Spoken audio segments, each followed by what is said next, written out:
Here the Vraja-gopis are pleading with Krishna to accept them. It is only their long cherished hope to exchange love with Krishna that kept them alive and attentive to their family affairs. If Krishna does not fulfill their hope and reciprocate with them and give his love and accept theirs, there will be no meaning to the Vraja-gopis returning to their families. If Krishna cuts down their hopes to love him, then the Vraja-gopis' ties to their families and relatives would cease to exist as well. In other words, what they're saying is, or what I'm saying, trying to say, is that the gopis, they're praying to Krishna, and this verse, although it's from the highest, most intimate Lila of Krishna, the Rasa Lila, it has so much application and meaning and significance to little old sadhakas and practitioners like us. You see in Vilapa-kusumanjali the utter outpourings of hope from the heart of Raghunath Das Goswami. He's saying, "Oh Radharani, I have come here and I drank by living next to Govardhan. All these desires, by living next to Govardhan, all these desires for your eternal service have arisen in my heart and mind. And by drinking the waters, by drinking your waters in Radhakund, all these pure desires, it's all your mercy, Giriraj's mercy. By drinking your water, all these pure desires to eternally serve you in the Keli Kunjas of Vrindavan have arisen and taken root in my heart, and they're growing in my heart day by day, and the little sprout has come by your grace, and the small leaves are coming also."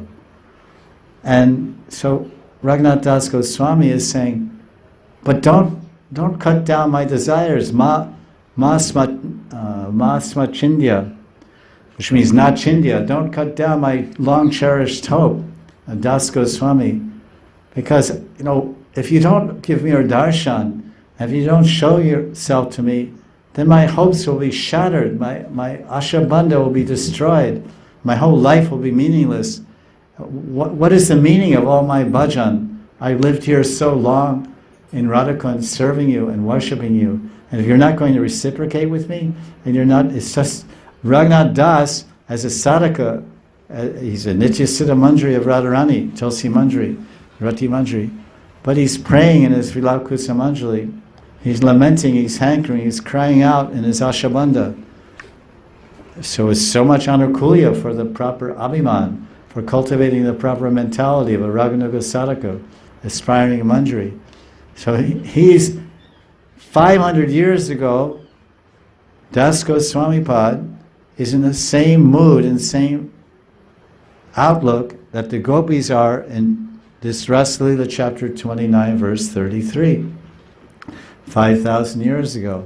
"Oh Radharani, don't cut down my long cherished hope. Otherwise, what's the point of all my bhajan? What's the point of living in Radhakund?" It seems that, if you don't show yourself to me, it seems that Govardhan Hill, who gave me these desires to serve you and was so kind and merciful to me, he's turned into a huge snake like a python. He's going to crush me with his embrace. And Radhakund has turned into the gaping mouth of a tiger to devour and swallow me.